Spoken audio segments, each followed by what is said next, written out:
The most obsolete idea is go to school, get a job, work hard, save money, get out of debt, and invest for the long term in the stock market.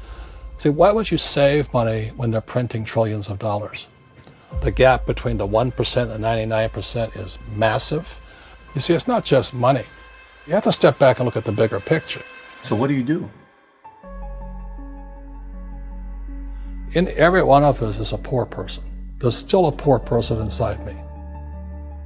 There's also a middle class person, and the middle class person wants security. They want that steady paycheck. And there's a rich person. And they're all inside of us, except that it's not taught. You're taught to go to school, get a job, and get a paycheck. You're not taught to how to get rich. If you read Rich Dad, Poor Dad, my rich dad refused to pay me. He said the paycheck was one of the most damaging things you could take in your life. He says the moment you take a paycheck, you're an employee, and that's the mindset. So my rich dad never paid me. He drove my poor dad, government employee, nuts. You gotta pay people, you gotta pay people. And Rich Dad was not saying that the paycheck was bad. He says you didn't want to be a slave to money. So as an entrepreneur, if Rich Dad folded, I just started another company. I don't need a paycheck. I don't need anybody to take care of me. If my government doesn't like me, I move to another country because they need entrepreneurs there. So the entrepreneur is not so much the business. The entrepreneur is really the mindset and the skill sets and the different set of rules. You see, I don't operate, small business does not operate in the same rules as big business. Entrepreneur is a mindset first, a skill set, and rules. And depending upon whether you're an employee or a small business, the rules are different. The mindsets are different, the skill sets are different. If you could say one thing to somebody who's never been an entrepreneur and they're thinking about making the leap of faith into becoming an entrepreneur, what could you tell them? Well, I'll just tell them the same thing that happened to me. My last paycheck, I still remember it clearly. It was one of the worst and the best days of my life. And I was in Puerto Rico. I was working for Xerox, and my boss gave me my last, it wasn't a paycheck, it was a bonus check. I think it was about $30,000 taxable. It's the only problem with that. So I got this check and I went, holy mackerel. So I was excited, but I was also disturbed.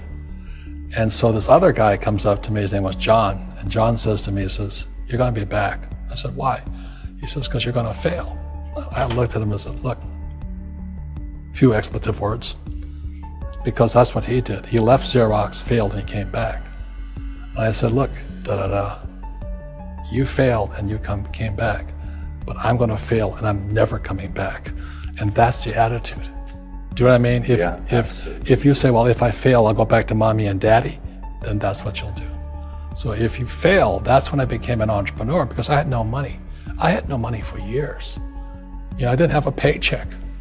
But that's what my rich dad encouraged me to do. He says, when you don't have this paycheck, you get hungrier, smarter, and it's a test of your character. Will you become a crook? Will you become dishonest? Will you cheat and steal? Or will you become a better human being?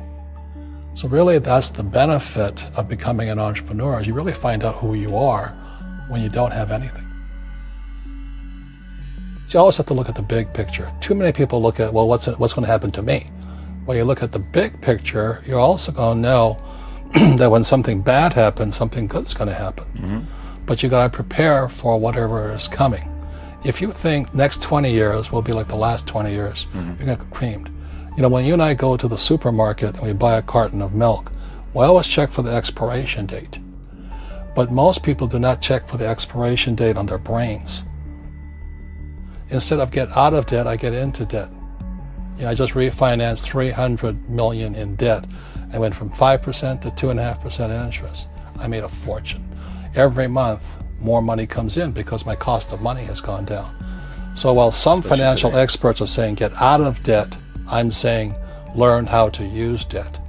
See, when I came back from in Vietnam in January of '73, the first thing my rich dad said to me was go to school to learn how to invest in real estate. It wasn't real estate, it was how to use debt and taxes. Debt and taxes make the rich richer.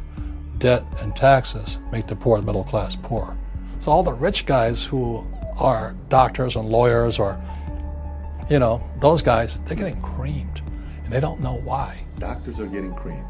Oh yeah, they make it more money, but the take home is less. Sure. My doctor just yelled at me. He was happy. He says, "Oh, guess what? I finally made $1 million." And I said, "Yeah, this was just 3 weeks ago." And so I said, "Yeah, well, how much you pay in tax?" He says, $750,000 in taxes. So his net was about $400,000. That's not bad. But when I make $1 million, I keep $1 million. And the reason is because I don't make it by working for money. See, if you work for money, you're taxed. So that's why lesson number 1 in Rich Dad, Poor Dad is the rich don't work for money. What we do instead is we create businesses as entrepreneurs. We acquire real estate. I don't invest in the stock market. Okay? So the reason is because as entrepreneurs, I have more control over my income, how much I make, and how much I pay in taxes. And because I'm an entrepreneur as well as an investor in real estate, I pay 0 tax. So every time I make, let's say, $1 million as an entrepreneur, I immediately invested in real estate and I have a 4-to-1 step up. So I put $1 million in real estate, I get $4 million from the bank. That's why I love banks. But the banks are screwing everybody else, terrible, but it's good for me. That's why you say when you print, it's good for you, but when you print, it's bad for people that work for money. Because when you print, savers get creamed and people who work for money get creamed. When they print, debtors get rich. You see, debt and taxes make the rich richer, and debt and taxes make the poor middle class poorer. When we have obsolete ideas, we get obsolete results. So what's happening for most people, the idea of going to school, getting a job, working hard, saving money, getting out of debt, buying your house because it's an asset, and investing for the long term, is obsolete. The world has changed. The world changed in 1971 when President Nixon took us off the gold standard and money became debt. What if we get rid of school? Then what would happen? Would it be better if we had no educational system at all? No, I'm saying education is more important before. It's just obsolete. There's Moore's Law which states information doubles every 18 months. In other words, everything's obsolete 18 months. So, and this is just a recent phenomenon. So when you come out of school, you're already obsolete. And that's why I'm the old guy, I meet my friends who went to Harvard. I went to Harvard. I said, yeah, that was how long, 50 years ago? Today, the banks are charging you interest to save money. In other words, banks don't want your money because they printed too much of it.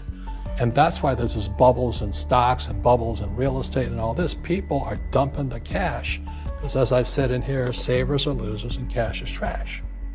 And yet people are, well, I want a high-paying job. Well, that's an obsolete idea. Get out of debt is an obsolete idea. You should learn how to get into debt, how to use debt to get rich, and they'll never teach you about taxes. The reason the 1% is way up here and the 99% are going this way is because when you print money, 2 things happen: inflation and taxes. It's crushing them.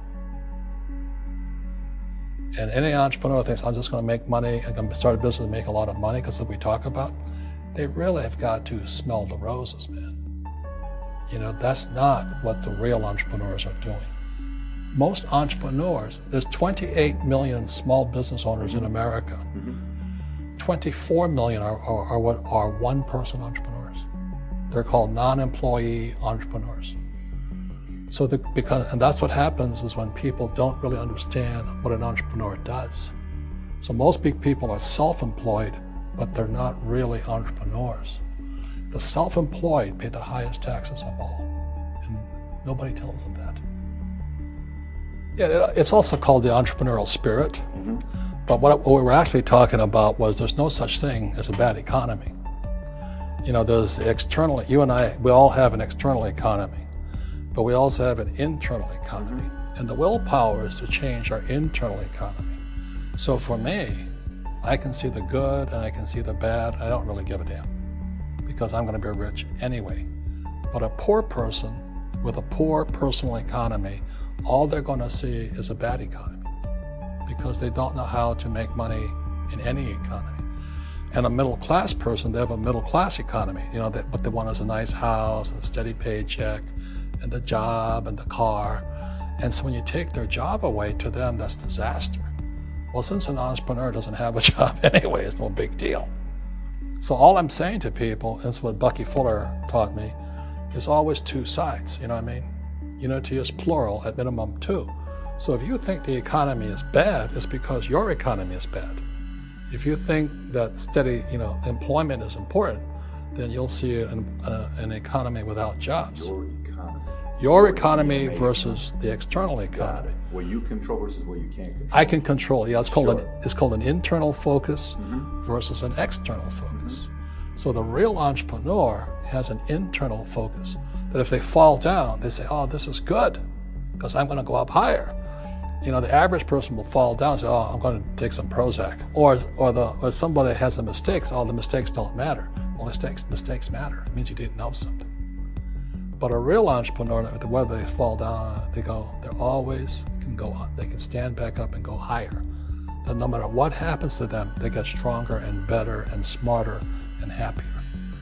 But a person with a weak internal mindset is that they're so afraid of what happens, it generally happens. Like, people who are afraid of losing their jobs, they generally lose their jobs. You know what I mean? Yeah, so everything you can comes through you. Yeah, so the entrepreneur first job is to control inside here, not outside there.